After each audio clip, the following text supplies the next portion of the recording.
Hello ಸ್ನೇಹಿತರೆ, welcome back to Deepika K Gowda YouTube channel. ನಾನು ನಿಮ್ಮ ದೀಪಿಕಾ ಭದ್ರಾವತಿಯಿಂದ. ಎಲ್ಲರೂ ಹೇಗಿದ್ದೀರಾ? ಐ ಹೋಪ್ ಎಲ್ಲರೂ ಚೆನ್ನಾಗಿದ್ದೀರಾ ಅಂತ ಭಾವಿಸ್ತಾ ನನ್ನ ವೀಡಿಯೋನ ಸ್ಟಾರ್ಟ್ ಮಾಡ್ತಾಯಿದ್ದೀನಿ, ವ್ಲಾಗ್ನ. ಸೊ ಇವತ್ತು ಅಂದರೆ ಈ ವ್ಲಾಗ್ ಬಂದು ಶುಕ್ರವಾರ ಹಾಗೆ ಶನಿವಾರದ ವ್ಲಾಗ್ ಆಗಿರುತ್ತೆ. ಶುಕ್ರವಾರ ಸ್ವಲ್ಪ ಫಿಶ್ ಟ್ಯಾಂಕ್ ಎಲ್ಲ ಕ್ಲೀನ್ ಮಾಡಬೇಕಾಗಿತ್ತು. ಆಗಲೇ ಸುಮಾರು ಒಂದು ತಿಂಗಳಾಗಿತ್ತು ಕ್ಲೀನ್ ಮಾಡಿರಲಿಲ್ಲ, ಸೊ ಹಂಗಾಗಿ ಕ್ಲೀನ್ ಮಾಡ್ಕೊಳ್ತಾ ಇದ್ದೆ. ಇನ್ನು ಹಾಗೆ ನನ್ನ ಚಾನಲ್ನ ಯಾರೆಲ್ಲ ಸಬ್ಸ್ಕ್ರೈಬ್ ಮಾಡ್ಕೊಂಡಿಲ್ಲ ದಯವಿಟ್ಟು ಸಬ್ಸ್ಕ್ರೈಬ್ ಮಾಡ್ಕೊಳ್ಳಿ. ಹಾಗೆ ನನ್ನ ವೀಡಿಯೋಸ್ನ ಸಬ್ಸ್ಕ್ರೈಬ್ ಮಾಡದೆ ನೋಡ್ತಾ ಇದ್ದರೆ ದಯವಿಟ್ಟು ಸಬ್ಸ್ಕ್ರೈಬ್ ಮಾಡ್ಕೊಳ್ಳಿ. ಈಗಾಗಲೇ ಸಬ್ಸ್ಕ್ರೈಬ್ ಮಾಡ್ಕೊಂಡಿರೋರಿಗೆ ತುಂಬು ಹೃದಯದ ಧನ್ಯವಾದಗಳು. ಹಾಗೆಯೇ ವೀಡಿಯೋನ ಕೊನೆವರೆಗೂ ನೋಡೋಕ್ಕೆ ಟ್ರೈ ಮಾಡಿ. ನೀವು ವೀಡಿಯೋನ ಕೊನೆವರೆಗೂ ನೋಡಿದ್ರೆ ನನಗೆ ಸಪೋರ್ಟ್ ಮಾಡ್ದಂಗೆ ಆಗುತ್ತೆ. ಹಾಗೆಯೇ ನೀವು ಫ್ರೆಂಡ್ಸ್ ಆ್ಯಂಡ್ ಫ್ಯಾಮಿಲಿಗೆಲ್ಲ ಶೇರ್ ಮಾಡಿ. ಇಷ್ಟ ಆದರೆ ಮರೀದೆ ಒಂದು ಲೈಕ್ ಮಾಡಿ. ನಿಮ್ಮ ಫ್ರೆಂಡ್ಸ್ ಆ್ಯಂಡ್ ಫ್ಯಾಮಿಲಿಗೆ ಶೇರ್ ಮಾಡಿ, ಅವ್ರಿಗೂ ಇಷ್ಟ ಆಗಿ ಅವರು ಸಬ್ಸ್ಕ್ರೈಬ್ ಮಾಡ್ಕೊಂಡು ವೀಡಿಯೋಸ್ ನೋಡೋಕ್ಕೆ ಶುರು ಮಾಡಿದ್ರೆ ಸೊ ನನಗೂ ಸಪೋರ್ಟ್ ಮಾಡ್ದಂಗೆ ಆಗುತ್ತೆ. ಇನ್ನು ಹಾಗೆ ಈ ಫಿಶ್ ಟ್ಯಾಂಕ್ನ ಪದೇ ಪದೇ ತೊಳೆಯೋ ಹಾಗೂ ಇಲ್ಲ. ಹಾಫ್ ನೀರು ತೆಗೆದು ಹಾಫ್ ನೀರು ಹಾಕ್ಕೊಂಡು ತೊಳೀರಿ ಅಂತಲೂ ಅಂತಾರೆ. ಬಟ್ ಹಾಫ್ ನೀರು ತೆಗೆದು ಇನ್ನು ಹಾಫ್ ನೀರು ಚೆನ್ನಾಗಿರೋ ನೀರು ಹಾಕಿದ್ರು ಅಷ್ಟೊಂದು ಚೆನ್ನಾಗಿ ಕಾಣಲ್ಲ, ಅದು ಗಲೀಜಂಗೆ ಕಾಣುತ್ತೆ. ಸೊ ಹಂಗಾಗಿ ನಾನು ನೀಟಾಗಿ ತೊಳೆದ್ಬಿಟ್ಟು ಹಾಕ್ಕೊತೀನಿ. ನೋಡಿ ನಮ್ಮ ಸುಂದರಿರು ಎಲ್ಲ ಕ್ಲೀನ್ ಆದಮೇಲೆ ಕುಣಿತಿದ್ದಾರೆ. ಓಕೆ ಫ್ರೆಂಡ್ಸ್, ಹಾಗೆ ಒಂದು ಸ್ಯಾಡ್ ನ್ಯೂಸ್ ಏನಂದರೆ ಇದೆ ನೋಡಿ, ಇದು ನನ್ನ ಸೆಲ್ಫಿ ಸ್ಟಿಕ್ಕು. ಇಲ್ಲಿಂದ ಕೆಳಗಡೆ ಅದು ಕೂರಕ್ಕೆ ಸ್ಟೆಪ್ಪೆಲ್ಲ ಕೊಟ್ಟಿದ್ರು. ಏನಾಯಿತು ಅಂದರೆ ಸ್ಟೆಪ್ಪು ಒಂದೇ ಒಂದು ಮುರಿದೋಯ್ತು. ಇನ್ನೊಂದು ಮುರಿದೋದ್ಮೇಲೆ 3 ಕಾಲು ಕೊಟ್ಟಿದ್ದೆ ಅದಕ್ಕೆ. ಒಂದು ಕಾಲು ಮುರಿದೋದ್ಮೇಲೆ ಇನ್ನು 2 ಕಾಲಲ್ಲಿ ಹೆಂಗೆ ನಿಂತ್ಕೊಂತಿತ್ತದು. ಸೊ ಹಂಗಾಗಿ ಸುಮ್ಮನೆ ವೇಸ್ಟ್ ಆಗ್ಬಿಡ್ತಲ್ಲ, 280 ರುಪೀಸ್ ಅಂತ ಯೋಚನೆ ಮಾಡಿ ಈ ಥರದೊಂದು ಪೈಪು ಮನೆಯಲ್ಲೇ ಇತ್ತು. ಸೊ ನಾನೇ ಈಗ ಇದಕ್ಕೆ ಒಂದು ಐಡಿಯಾ ಮಾಡಿ ಇದನ್ನು ಅಟ್ಯಾಚ್ ಮಾಡಿಬಿಟ್ಟಿದ್ದೀನಿ. ಇದಕ್ಕೆ ಅಟ್ಯಾಚ್ ಮಾಡಿ ಇಲ್ಲಿ ಕೆಳಗಡೆ ಈ ಥರ ಒಂದು ಪ್ಲಾಸ್ಟಿಕ್ ಬಾಟಲ್ಗೆ ಕಲ್ಲು ತುಂಬಿಸಿದ್ದೀನಿ, ಭಾರ ಬರಲಿ ಅಂತೇಳಿ. ಇದು ಇನ್ನು ತೂಕ ಆದರೆ ಸುಮ್ಮನೆ ಅಂದರೆ ಅಳ್ಳಾಡೆಲ್ಲ ನೀಟಾಗಿ ನಿಂತ್ಕೊಳ್ಳುತ್ತೆ. ಸೊ ಹಂಗಾಗಿ ಇದು ನಾನೇ ರೆಡಿ ಮಾಡ್ಕೊಂಡಿರೋ ಅಂಥದ್ದೊಂದು ಸೆಲ್ಫಿ ಸ್ಟಿಕ್ಕು ನೋಡಿ. ಈಗ ಇದಿಲ್ಲ ಅಂದರೆ ನನ್ನ ವೀಡಿಯೋಗೆ ಕೆಲಸಗಳೇ ಆಗಲ್ಲ. ಯಾವಾಗಲೂ ಯಾರನ್ನಾರು ಒಬ್ಬರನ್ನ ವೀಡಿಯೋ ಮಾಡೋಕ್ಕೆ ಇಟ್ಕೋಬೇಕಾಗತ್ತೆ. ಸೊ ಹಂಗಾಗಿ ನನ್ನ ವೀಡಿಯೋ ನಾನೇ ಮಾಡ್ಕೋಬೇಕು. ಇನ್ನು ಇದಿಲ್ಲ ಅಂದರೆ ನನ್ನ ಕೆಲಸಗಳೇ ಆಗಲ್ಲ, ವೀಡಿಯೋ ಕೆಲಸಗಳು. ಸೊ ಮತ್ತೀಗೇನು ಬಂಡವಾಳ ಹಾಕೋದು ಅಂತೇಳಿ ನಾನೇ ರೆಡಿ ಮಾಡಿದ್ದೀನಿ. ಹೇಗಿದೆ ಅಂತೇಳಿ ಕಮೆಂಟಲ್ಲಿ ತಿಳಿಸಿ. ಅದು ಇಷ್ಟೇ ಇಟ್ಟಬೇಕು ಅಂದರೆ ಹೀಗೆ ಯೂಸ್ ಮಾಡ್ಬೋದು, ಬೇಡ ಅಂದರೆ ಬೇಕಿದ್ದರೆ ಈ ರೀತಿ ನಾರ್ಮಲಿ ಸೆಲ್ಫಿ ಸ್ಟಿಕ್ ಯೂಸ್ ಮಾಡ್ತೀವಲ್ಲ ಆ ರೀತಿ ಹೀಗೆ ಅದು ಅಪ್ಪಾಗುತ್ತೆ. ಸೊ ಈ ರೀತಿಯೇ ನಾನು ಈಗ ವೀಡಿಯೋಸ್ನ ಮಾಡ್ಕೊತಾ ಇದ್ದೀನಿ. ಈ ಸೆಲ್ಫಿ ಸ್ಟಿಕ್ಕಿಂದ ಇದೇ ಬೆಟ್ರು ಅಂತ ಅನ್ನಿಸ್ತು, ಯಾಕೆಂದರೆ ಹೈಟಾಗಿ ಇಟ್ಟರೆ ವೀಡಿಯೋ ಎಲ್ಲ ನೀಟಾಗಿ ಕವರೇಜ್ ಆಗುತ್ತೆ. ಸೊ ಹಂಗಾಗಿ ಇದು ನನ್ನ ಐಡಿಯಾ, ಹೇಗಿದೆ ಅಂತೇಳಿ ಕಮೆಂಟಲ್ಲಿ ತಿಳಿಸಿ. ಹಾಗೆ ಇದು ಶನಿವಾರ ಬೆಳಗ್ಗಿನ ವ್ಲಾಗು ವಿಡಿಯೋ ಕಂಟಿನ್ಯೂ ಮಾಡ್ತಾಯಿದ್ದೀನಿ. ಇನ್ನು ಶನಿವಾರ ಬೆಳಿಗ್ಗೆನೇ ಇನ್ನು ನನ್ನ ಮಗಂಗೆ ಬಾಕ್ಸ್ ಏನು ಕಟ್ಟೋಂಗಿರಲಿಲ್ಲ. ಹಂಗಾಗಿ ನಾನು ಬಾಕ್ಸಿಗೆ ಕಟ್ಟೋದಿರಲ್ಲ ಅಂದವಾಗ ಮಾತ್ರ ಉಪ್ಪಿಟ್ಟು, ಚಿತ್ರಾನ್ನ ಈ ಥರದವು ತಿಂಡಿಗಳು ಮಾಡ್ತೀನಿ. ಇಲ್ಲಾಂದರೆ ಬೇರೆ ಬೇರೆ ವೆರೈಟಿ ತಿಂಡಿಗಳು ಮಾಡ್ತಾಯಿರ್ತೀನಿ. ಸೊ ಇವತ್ತು ತರಕಾರಿ ಉಪ್ಪಿಟ್ಟು ಮಾಡು ಅಂತ ಅಂದರು ನನ್ನ ಹಸ್ಬೆಂಡು. ನಾರ್ಮಲ್ ಬೇಡ, ತರಕಾರಿ ಉಪ್ಪಿಟ್ಟು ಮಾಡು ಅಂದರು. ಸೊ ಹಂಗಾಗಿ ಸಣ್ಣದಾಗಿ ಹುಳ್ಳಿಕಾಯಿ, ಕ್ಯಾರೆಟು, ಆಲೂಗೆಡ್ಡೆ ಇದನ್ನೆಲ್ಲನೂ ಕೂಡ ಸಣ್ಣದಾಗಿ ಹೆಚ್ಚಿಟ್ಕೊಂಡು ಇನ್ನು ನಾರ್ಮಲಿ ಈರುಳ್ಳಿ, ಟೊಮೊಟೊ, ಹಸಿಮೆಣಸು, ಕೊತ್ತಂಬರಿ, ಕರಿಬೇವು ನಾರ್ಮಲಿ ಎಲ್ಲರೂ ಹೇಗೆ ಮಾಡ್ತಾರೋ ಸೊ ಅದೇ ರೀತಿಯೇ ಮಾಡಿಕೊಂಡೆ. ಸಿಂಪಲ್ಲಾಗಿ ಉಪ್ಪಿಟ್ಟು ಕೂಡ ತುಂಬಾ ಚೆನ್ನಾಗಾಗಿತ್ತು. ತರಕಾರಿ ಮತ್ತು ಸ್ವಲ್ಪ ಸಣ್ಣದಾಗಿ ಹೆಚ್ಕೋಬೇಕು. ಇನ್ನು ಬಿಸಿನೀರು ಕೂಡ ಕಾಯಿಸಿ ಇಟ್ಕೊಂಡಿದ್ದೆ. ಇನ್ನು ಹಾಗೆ ಬೆಳಿಗ್ಗೆ ಯಾವ ರೀತಿ ರಂಗೋಲಿ ಬಿಡಿಸ್ಕೊಂಡಿದ್ದೆ ಅಂತೇಳಿ ನೋಡ್ಕೊಂಬಂದ್ಬಿಡಿ.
ಇನ್ನು ಹಾಗೆ ಪೂಜೆ ಎಲ್ಲನೂ ಮುಗಿಸ್ಕೊಂಡೆ ನಾನು.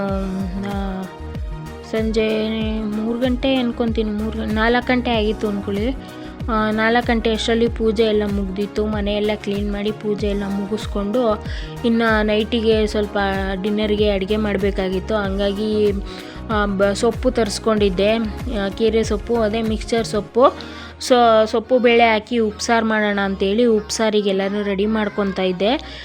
ಇನ್ನು ಸೊಪ್ಪು ಹಾಕಿ ಬೇಳೆ ಹಾಕಿ ಉಪ್ಸಾರು ಮಾಡಿದ್ರೆ ತುಂಬಾ ಚೆನ್ನಾಗಿರುತ್ತೆ ಗೈಸ್. ಮಾತ್ರ ಟೇಸ್ಟ್ ಮಾತ್ರ ಅಲ್ಟಿಮೇಟಾಗಿರುತ್ತೆ. ಸೊ ಹಂಗಾಗಿ ಎಲ್ಲನೂ ರೆಡಿ ಮಾಡ್ಕೊತಾ ಇದ್ದೆ. ಈರುಳ್ಳಿ ಮಾತ್ರ ನಾನು ಎಷ್ಟೇ ಗಟ್ಟಿಯಾಗಿದ್ದೀನಿ ಅನ್ನೋರ್ನೂ ಕೂಡ ಅಳಿಸ್ಬಿಡುತ್ತೆ. ಸೊ ನಾನು ಕೂಡ ಹಂಗೆ ಕಣ್ಣೀರು ಹಾಕ್ಕೊಂಡು ಈರುಳ್ಳಿ ಹೆಚ್ಕೊಂಡು ಇನ್ನು ಸೊಪ್ಪೆಲ್ಲನೂ ತೊಗೊಂಡೋಗಿ ಬೇಯಲಿಕ್ಕೆ ಹಾಕ್ಕೊಂಡೆ. ಇನ್ನು ಹಾಗೆ ಅಲ್ಲಿ ಅಡುಗೆ ಮನೇಲಿ ಒಂದು ಮನಿ ಪ್ಲ್ಯಾಂಟ್ ಇಟ್ಕೊಂಡಿದ್ನಲ್ಲ, ಸೊ ಅದನ್ನು ಕೂಡ ಅಲ್ಲೇ ಪಿಂಗಾಣಿ ಪಕ್ಕದಲ್ಲೇ ಇಟ್ಕೊಂಡಿದ್ದೆ. ಇನ್ನು ಅಗ್ಲೊತ್ತಲ್ಲಿ ಸ್ವಲ್ಪ ಕಿಟಕಿ ತಕ್ಕೋಬೇಕಲ್ಲ, ಅದಕ್ಕೆ ಸ್ವಲ್ಪ ಪ್ರಾಬ್ಲಮ್ ಆಗುತ್ತೆ. ಹಂಗಾಗಿ ಏನು ಮಾಡ್ತೀನಿ, ಅದನ್ನು ಕಿಟಕಿ ಮೇಲೆ ಇಟ್ಬಿಡ್ತೀನಿ. ಅದಕ್ಕೂ ಸ್ವಲ್ಪ ಬೆಳಕಾದಂಗೆ ಆಗುತ್ತೆ, ಅದು ಗ್ರೋ ಆಗೋಕ್ಕೆ ಹೆಲ್ಪ್ ಆಗುತ್ತೆ ಅಂತೇಳಿ ಕಿಟಕಿ ಓಪನ್ ಮಾಡಿ ಅಲ್ಲಿ ಇಡ್ತೀನಿ. ಇನ್ನು ಸಂಜೆ ಆಗ್ತಿದ್ದಂಗೆ ಇನ್ನು ಸೊಳ್ಳೆಗಳು ಬಂದ್ಬಿಡ್ತಾವಲ್ಲ, ಸೊ ಹಂಗಾಗಿ ಕಿಟಕಿ ಕ್ಲೋಸ್ ಮಾಡ್ಕೊಂಡು ಅದನ್ನು ಮನಿ ಪ್ಲ್ಯಾಂಟ್ನ ಒಳಗೆ ಇಟ್ಕೊತೀನಿ. ಇನ್ನು ನನ್ನ ಹಸ್ಬೆಂಡು ಡ್ಯೂಟಿ ಮುಗಿಸ್ಕೊಂಡು ಬರ್ತೀನಿ ಅಷ್ಟೊತ್ತಿಗೆ ನೀರಿಗೆಲ್ಲ ಹಾಕಿರಂತ ಹೇಳಿದರು. ಹಂಗಾಗಿ ಅವ್ರಿಗೂ ಕೂಡ ಇನ್ನು ಸೊಪ್ಪೆಲ್ಲ ತುಂಬಿಬಿಟ್ಟು ಅವರಿಗೆ ಹೀಟ್ರಿಗೆ ಹಾಕೋಕ್ಕೆ ಅಂತೇಳಿ ಹೀಟ್ರಿಗೆ ರೆಡಿ ಮಾಡ್ತಾಯಿದ್ದೆ. ಅವರಿಗೆ ಇನ್ನು ಹಾಕಿದ್ರೆ ಅವ್ರಿಗೆ ಸ್ವಲ್ಪ ನೀರು ಜಾಸ್ತಿ ಬೇಕು. ಸೊ ಹಂಗಾಗಿ ಒಂದು 6 ಗಂಟೆ ಹಂಗೆ ಹಾಕಿದ್ರೆ ಅವ್ರಿಗೆ ನೀರು ಚೆನ್ನಾಗಿ ಕಾಯ್ಕೊಳ್ಳುತ್ತೆ ಅಂತೇಳಿ ಹೀಟ್ರಿಗೂ ಕೂಡ ಹಾಕಿದ್ದೆ.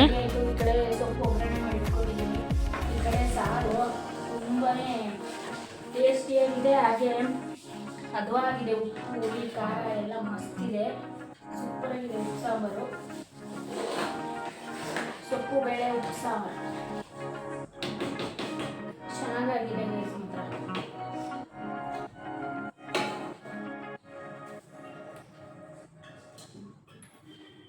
ಇನ್ನು ಸದ್ಯಕ್ಕೆ ಈಗ ಅಡುಗೆ ಕೆಲಸ ಮುಗೀತು.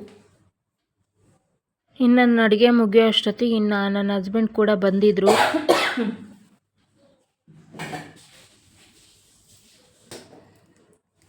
ಇನ್ನು ಹಾಗೆ ಇವತ್ತು ಯಾಕೋ ಟೀ ಕುಡಿಬೇಕು ಅಂತ ಅನ್ನಿಸ್ತು. ಸೊ ಹಂಗಾಗಿ ಟೀ ಮಾಡ್ಕೊಂಡಿದ್ದೀನಿ. ಹಸ್ಬೆಂಡಿಗೆ ಕೇಳಿದೆ, ಬೇಡ ಅಂದರು. ಸೊ ಹಂಗಾಗಿ ನನಗೆ ಸದ್ಯಕ್ಕೆ ನಾನು ಒಬ್ಳಿಗೆ ಮಾಡ್ಕೊಂಡಿದ್ದೀನಿ. ಕುಡಿಬೇಕು ಅನ್ನಿಸ್ದಾಗ ಕುಡಿದು ಬಿಡಬೇಕು ಗೈಸ್. ಅದೇನೋ ಪೂರ್ತಿ ಬಿಟ್ಬಿಡ್ಬೇಕು ಅಂತ ಅನ್ಕೊತಾ ಇದ್ದೀನಿ, ಬಟ್ ಆಗ್ತಾಯಿಲ್ಲ.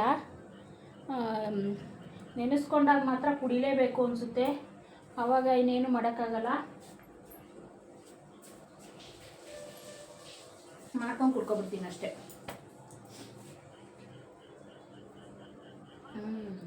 ಮಸ್ತಾಗಿದೆ ಟೀ. ಏಲಕ್ಕಿ ಕುಟ್ಟಾಕಿದ್ದೆ ಇವತ್ತು, ತುಂಬ ಚೆನ್ನಾಗಾಗಿದೆ ಟೀ ಮಾತ್ರ. ನಿಮ್ದೆಲ್ಲರದು ಟೀ ಆಯಿತಾ ಕಮೆಂಟಲ್ಲಿ ತಿಳಿಸಿ.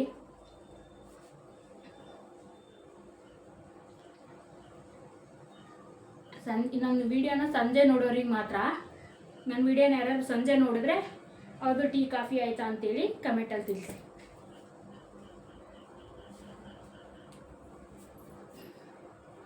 ಓಕೆ, ಈಗ ಸ್ವಲ್ಪ ಟೀ ಕುಡಿದ್ಬಿಟ್ಟು ಅಂಗಡಿದು ಮುಂದೆಗಡೆ ಸ್ವಲ್ಪ ಲೈಟ್ ಹಾಕಬೇಕು. ಲೈಟ್ ಹಾಕ್ಬಿಟ್ಟು ಆಮೇಲೆ ಸಿಗ್ತೀನಿ. ಮೊನ್ನೆ ಒಗ್ದಾಕಿದ್ದೆ ಬಟ್ಟೆಗಳು. ಸೊ ನೆನ್ನೆ ತಂದು ಇಲ್ಲಿ ಕಾಟ್ ಮೇಲೆ ಹಾಕ್ತೆ. ಏನಾಯ್ತೋ ಗೊತ್ತಿಲ್ಲ, ಸ್ವಲ್ಪ ಸೋಂಬೇರಿತನ ಆಗಿ ಬಟ್ಟೆ ಎಲ್ಲ ಇಲ್ಲೇ ಇಟ್ಬಿಟ್ಟೆ. ಬಟ್ಟೆಗಳು ಮಡ್ಚ್ಕೊಳ್ಳಿಲ್ಲ. ಇನ್ನು ಒಗ್ದಿರೋ ಬಟ್ಟೆಗಳು ಏನಾದ್ರು ತಂದು ನಾವು ಹಿಂಗೆ ಇಷ್ಟೊಂದ್ವಿ ಅಂದರೆ ಸುಕ್ಕಾಗುತ್ತೆ. ಇನ್ನದು ಸುಕ್ಕಳಾಯಿತು ಅಂದರೆ ಮತ್ತಿನ್ನೊಂದು ಎಕ್ಸ್ಟ್ರಾ ಕೆಲಸ ಶುರುವಾಗುತ್ತೆ. ಏನಪ್ಪ ಅಂದರೆ ಅವು ಇಸ್ತ್ರಿ ಮಾಡೋಂಥ ಕೆಲಸಗಳು ಶುರು ಆಯ್ತವೆ. ನಾವು ಅಲ್ಲಿದಲ್ಲೇ ತಗೊಬಂದು ಮಡ್ಚ್ಕೊಬಿಟ್ರೆ ಬೆಟರು. ಒಂದೊಂದ್ಸಲ ಏನೂ ಮಾಡೋಕ್ಕಾಗಲ್ಲ. ಮೈಂಡ್ ಸೆಟ್ಟು, ಅಯ್ಯೋ ಇವತ್ತೇನು ಬೇಡ ಬಿಡು, ನಾಳೆ ನೋಡ್ಕೊಳ್ಳೋಣ, ಆಮೇಲೆ ಒಗ್ದಿರೋವಲ್ವ ಅನ್ನೋ ಮೈಂಡ್ ಸೆಟ್ ಬಂದ್ಬಿಡುತ್ತೆ. ಸೊ ಹಾಗಾಗಿ ಹಾಗೆ ಕಾಟ್ ಮೇಲೆ ಇಟ್ಟಿದ್ದೆ. ಈಗ ಸದ್ಯಕ್ಕೆ ಕೆಲಸ ಎಲ್ಲ ಮುಗೀತಲ್ಲ, ಮಡ್ಸಿಟ್ಬಿಟ್ರೆ ಆಮೇಲೆ ಇಲ್ಲಿ ಕ್ಲೀನ್ ಆಗುತ್ತೆ ಕಾಟೆಲ್ಲ ಅನ್ನೋ ಕಾರಣಕ್ಕೆ ಹೇಗೋ ಫ್ರೀ ಇದ್ನಲ್ಲ ಅಂತೇಳಿ ಮಡ್ಸೋಣ ಅಂತ ಬಂದ್ಬಿಟ್ಟು ಮಡ್ಸೋಣ ಅಂತ ಕೂತ್ಕೊಂಡೆ. ಈಗ ನನಗೆ ಯಾವಾಗ ಮಾಡಬೇಕು ಅನ್ಸುತ್ತೋ ಹಂಗೆ ಟಕ ಟಕ ಅಂತ ಮಾಡಿಬಿಡ್ತೀನಿ. ಬೇಡ ಅನ್ಸ್ಬಿಟ್ರೆ ಮಾತ್ರ ಯಾವುದೇ ಕಾರಣಕ್ಕೂ ಮಾಡೋಕ್ಕೆ ಹೋಗಲ್ಲ ನಾನು, ಆ ಥರ ಕ್ಯಾಟಗರಿ. ಸೊ ಈಗ ಮಾಡಬೇಕು ಅನ್ನಿಸ್ತಾ ಮಾಡಿಬಿಡ್ತೀನಿ. ಆಡೋದು ಬೇಡ ಅಂತ ಮೈಂಡ್ ಸೆಟ್ ಬಂತು ಅಂದರೆ ಮಾಡಲ್ಲ. ಸೊ ಇನ್ನು ನನ್ನ ಹಸ್ಬೆಂಡು ಇವತ್ತು ತುಂಬ ದಿನಗಳ ನಂತರ ನನ್ನ ಹಸ್ಬೆಂಡು ದೇವಸ್ಥಾನಕ್ಕೆ ಕರ್ಕೊಂಡು ಹೋಗ್ತೀನಿ ಅಂತ ಹೇಳಿದ್ದಾರೆ. ಸೊ ಹಂಗಾಗಿ ಅವರು ಸ್ನಾನ ಕೂತಿದ್ದಾರೆ. ಇನ್ನು ಏನು ಏನ್ರಿ ರೆಡಿಯಾಗು ಅಂತ ಹೇಳ್ತಾ ಇದ್ದಾರೆ ಅವರು. ಹಂಗಾಗಿ ಇವತ್ತು ಸ್ವಲ್ಪ ದೇವಸ್ಥಾನಕ್ಕೆ ಹೋಗೋಣ ಅಂತ ಅಂದ್ಕೊಂಡಿದ್ದೀವಿ. ಇನ್ನು ನನ್ನ ಮಗನೂ ಇವತ್ತು ಟ್ಯೂಷನಿಗೆ ಬೇಗ ಹೋಗಿದ್ದಾನೆ. ಅವರ ಟ್ಯೂಷನ್ ಮಿಸ್ ಏನೋ ಎಲ್ಲೋ ಹೋಗ್ಬೇಕಂತ ಅವರು ಕೂಡ. ಹಂಗಾಗಿ ಇವತ್ತು ಟ್ಯೂಷನ್ ಟೈಮಿಂಗ್ಸು ಬೇಗ ಮಾಡಿದ್ದಾರೆ. ಯಶು ಇಲ್ಲ ಕಣಪ್ಪ, ಟ್ಯೂಷನ್ಗೆ ಹೋಗೋಣೆ. ಇನ್ನೇನು ಬರ್ತಾನೆ ಬಿಡು. ಹಂಗಾರೆ ಟ್ಯೂಷನ್ ಬಿಟ್ರಂತೆ 100 ವರ್ಷ ಆಯಸ್ಸು ನನ್ನ ಮಗನಿಗೆ. ಟ್ಯೂಷನ್ ಬಿಟ್ರಂತೆ, ಇನ್ನೇನು ಬರ್ತಾನೆ ಹಂಗಾರೆ ಅವನು. ಈಗ ಅವನು ಕರ್ಕೊಂಡು ದೇವಸ್ಥಾನಕ್ಕೆ ಹೋಗಿ ಬಂದ್ಬಿಡ್ತೀವಿ. ಅದಕ್ಕೆ ರೆಡಿಯಾಗು ಅಂತ ಹೇಳ್ತಾ ಇದ್ದಾರೆ. ಸೊ ನಾನಿನ್ನು ರೆಡಿಯಾಗಿ ಹೊರಟ ಮೇಲೆ ಸಿಗ್ತೀನಿ. ನೀವು ಅಷ್ಟರಲ್ಲಿ ಮರ್ಚಿಟ್ಬಿಡ್ತೀನಿ ಎಲ್ಲದನ್ನು. ನಾನು ಕಿಟ್ಕೊಂಡು ತಗೋತೀನಿ, ಸೇಫಾಗಿ ಇಟ್ಕೊಳ್ಳಲ್ಲ.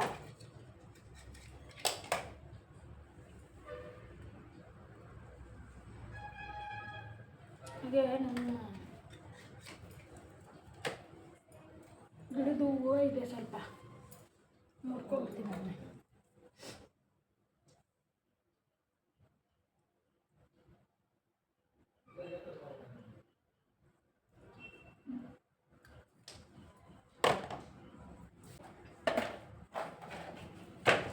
ರೆಡಿ.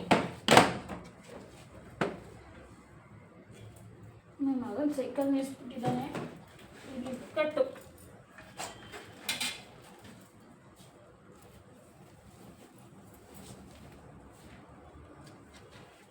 ಸೊ ಓಕೆ, ಇಲ್ಲ ಹಂಗೆ ವಾಚು ಚಾಕಿಗೆ ಹಾಕಿದ್ದೀನಿ.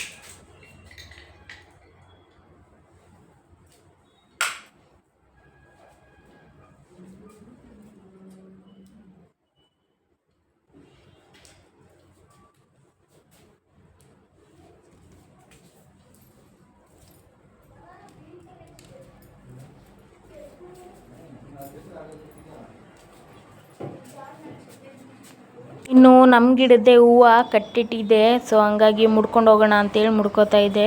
ಕೆಲವೊಂದು ಟೈಮ್ ಕಟ್ಟಿಡ್ತೀನಿ, ಮರ್ತು ಬಿಡ್ತೀನಿ. ಇವತ್ತು ನೆನ್ಪು ಮಾಡ್ಕೊಂಡು ಮುಡ್ಕೊಂಡು ಹೋಗ್ತಾ ಇದ್ದೀನಿ.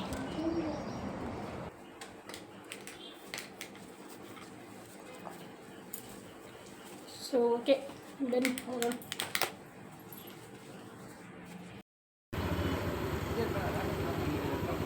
ಹಂಗೆ ಹಾಕ್ಬೋದು, ಇಸ್ಕೊಳ್ರಿ. ಕೊಟ್ಟೆನಾ? ಕೊಡ್ಲಿಲ್ವಾ? ಬರ್ತೀವಲ್ಲ ನಡಿ. ಯಾಕೆ ಕ್ರೇಟ್ ಹೊರಗೆ ಇಡ್ಬೇಕಾ? ಏನೋ ಪಪ್ಪ ಏನು ಹೇಳಿಲ್ಲಲ್ಲ. ಇಡು ಒಂದು 3 ಕ್ರೇಟು. ನಾವು ಬರೋಷ್ಟೊತ್ತಿಗೆ ಹಾಲು ಬಂದ್ಬಿಟ್ರೆ ಅಂತೇಳಿ ಕ್ರೇಟ್ ಕೂಡ ಹೊರಗಿಟ್ಟು ಹೋಗ್ಬಿಟ್ರೆ ನಾವು ಬರೋಷ್ಟೊತ್ತಿಗೆ ಹಂಗೇನಾದ್ರು ಬಂದರೆ ಇಳಿಸೋಯ್ತಾರೆ. ಇನ್ನೊಂದು ಇಟ್ಬಿಡು ಬಂಗಾರಿ. ಬೇಡ ಅಷ್ಟೊಂದೇನಕ್ಕೆ, ನಾಳೆ ಭಾನುವಾರ ಹಾಲು ಕಮ್ಮಿ ಹಾಕಿದ್ದೀವಿ.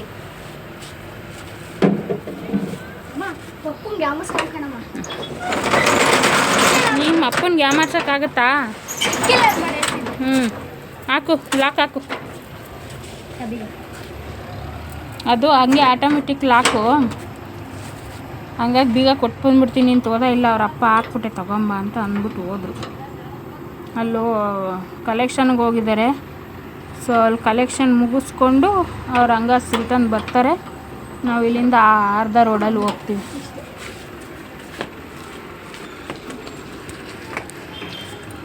ನಿಧಾನಕ್ಕೆ ಹೋಗು. ಅಯ್ಯ ನನಗೆ ಹೇಳ್ಕೊಡ್ತಾನೆ ಹುಷಾರು ಅಂತ.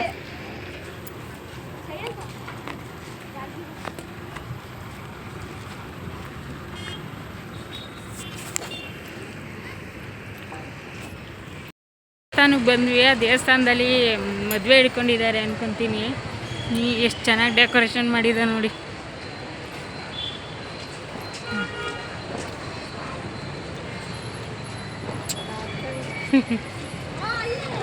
ಇದೊಂದಿದೆ.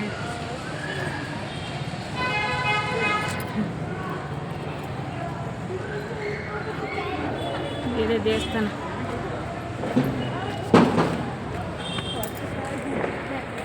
ಚಪ್ಪಲಿ ಬಿಟ್ಬಿಟ್ಟಾರವ. ನನ್ನ ಮಗ ಗೊಂಬೆ ನೋಡಿಕೊಂಡು ಚಪ್ಪಲಿನೂ ಬಿಸ್ದಂಗೆ ಹಂಗೆ ಬರ್ತಾಯಿದ್ದೆ ದೇವಸ್ಥಾನಕ್ಕೆ.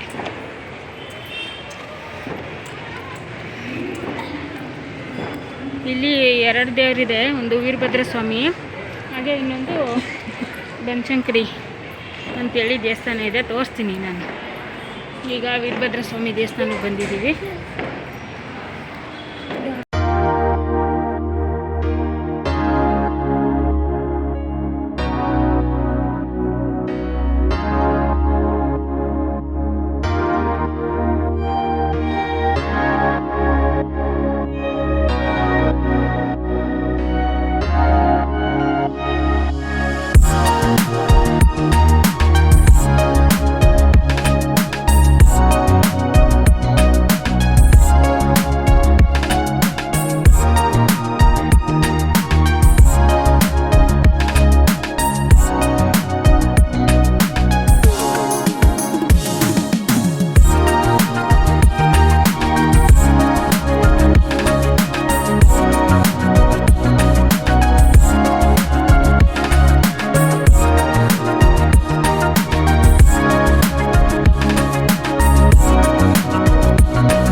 ಅಲಂಕಾರ ಏನು ಮಾಡಿರಲಿಲ್ಲ, ಸಿಂಪಲ್ಲಾಗಿ ಮಾಡ್ಕೊಂಡಿದ್ರು. ವಿಭೂತಿ ಎಲ್ಲ ಹಚ್ಚಿಸ್ತೇನೆ. ಇದು ಇನ್ನು ಬನಶಂಕರಿ ಅಮ್ಮನವರ ದೇವಸ್ಥಾನ. ಇದು ಲೇಟಾಗಿದೆ ನಾವು ಬಂದಿದ್ದು, ಸೊ ಹಂಗಾಗಿ ಕ್ಲೋಸ್ ಆಗಿದೆ. ಸೊ ಹಂಗಾಗಿ ತೋರಿಸ್ತಾ ಇಲ್ಲ, ಸಾರಿ. ಏನೋ ಫಂಕ್ಷನ್ ನಡೀತಾ ಇದೆ,